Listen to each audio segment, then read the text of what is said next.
because carp can be very spooky, and they may not be fleeing from you, but they are aware of your presence, and they stop feeding.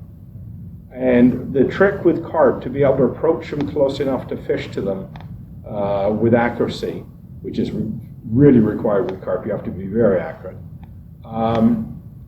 You have to get them used to you.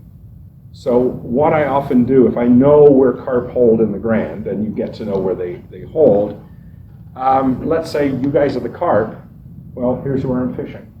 Out there for smallmouth, I've got my back to them. I'm ignoring them.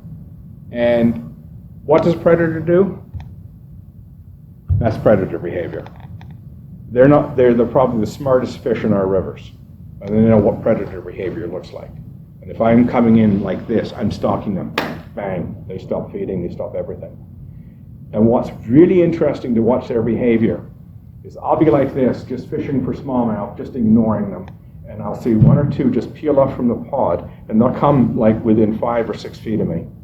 And they'll just hold there for a second, and then they'll just swing back into the pod. Once that's happened, I can fish for that pod all day. And it's to get them to treat you like you're part of the furniture.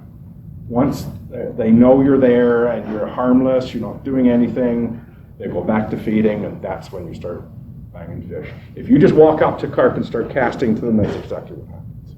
Right? And the current's coming this way, right? And he's nosing into the dirt, looking for crayfish and whatever else he's looking for. And he sets up a mud fluke going back. And not only that, he's got a mud fluke, but it's also pushing a little bit of mud in front of it as well as it's going in. They're almost like they are, with the water, blowing water into and blowing silt away. So you get this mud fluke going. And what you need to do is cast upstream of them, or beyond them, and then bring your fly right through that mud flume in front.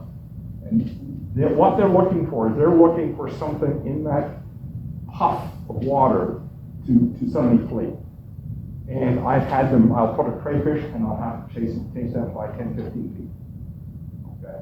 So as soon as they see something go through that mud flume, they take it as being alive. Food. They just stir it up. They just spook something. They're on it. If they're not actively feeding, if they're not actively feeding and they just sit, the worst conditions I find for catching carp is where they're just going in a circle. Around circles. Yeah, forget it. Wait for them to settle down. And that's usually, I find, that's either a spawning behavior, which is one thing I've seen, and when there's just a couple of fish going around, I think it's also nervous behavior. When you stumble on them in a pool, they get into that action. Yes. And you got to be there for half an hour. Yeah, wait, once they've stopped that circling. I've only caught one carp in my life when they were circling, and that was, and it wasn't a snag, he went for it. He ate it, but I mean, it was a free thing. So you have to really pay attention to what the carp are doing, recognize that they're the smartest fish that you're going to fish for, and that they are aware of you. And they may not be swimming away from you because they're quite confident fish. They're the big bullies.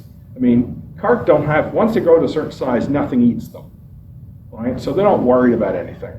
If you get a little too close, they'll swim away. That's why we need alligator guards. Yeah. And they'll eat them. They'll eat them. But they are very interesting fish to go for.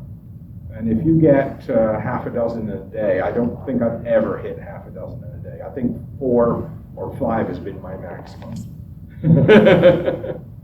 And when I say I hooked 4 or 5, I'm saying I landed them. If you land about half, you can catch them. Oh, thank you very much. I forgot to mention that. Carp are often in very shallow water. That's what I was going to ask. Yeah. There's a couple of lakes that I fish, Yeah. and they're in the bulrushes.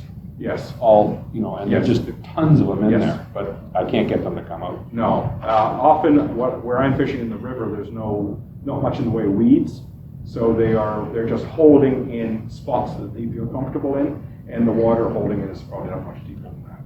Okay. But it is usually a little deeper than the surrounding water, which is what's interesting. Also, they'll go right up tight to the bank too. You'll get them where their fins are almost out of the water. I've not had any luck catching them in other circumstances.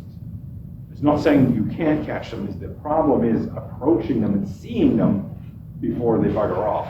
Usually you don't see them until it's too late. But when I find a pod that likes an area, you can keep going back to it. They'll always be there. I should say always. A lot of the time they'll be there. And I'm also very patient because if I don't see them, they stir up the bottom a lot, so the water in their holes tends to be muddier. And I'll just sit and wait, like Michelle was saying, is just sit and wait, and I'm just looking, and all of a sudden I see that dark shape, and I go, oh, there you are. So I like woolly buggers and woolly bugger style flies with rubber legs. Crayfish again with rubber legs. A leech style pattern with rubber legs. Mineral patents and clousers, I do use them, but I've modified them. This is head stander fly that I showed you is really a modified clouser on a jig hook. And I modify these into flies that are sort of streamers, sort of woolly buggers, kind of crossing the line. Again, the common thread is they can be dead drifted quite alive. So I test them in a dead drift and see what they look like. And are they actually doing what I think they're going to be doing?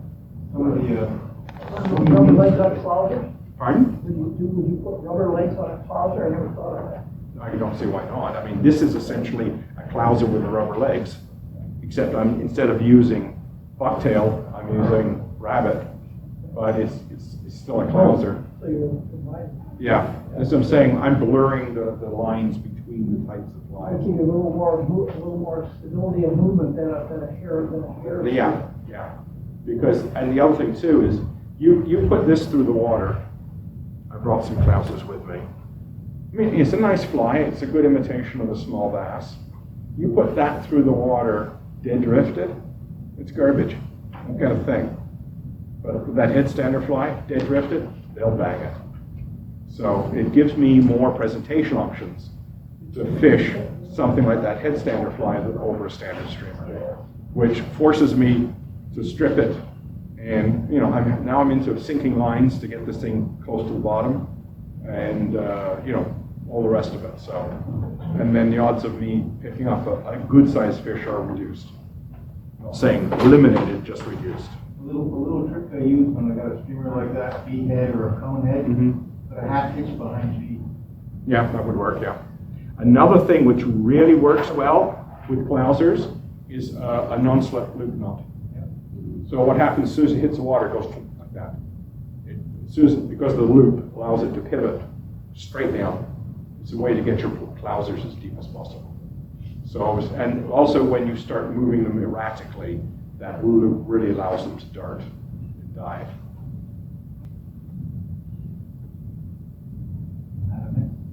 And there's some of my carp.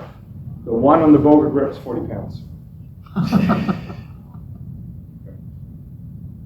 And you landed that with a 4-weight, right? No. And it kicked my ass.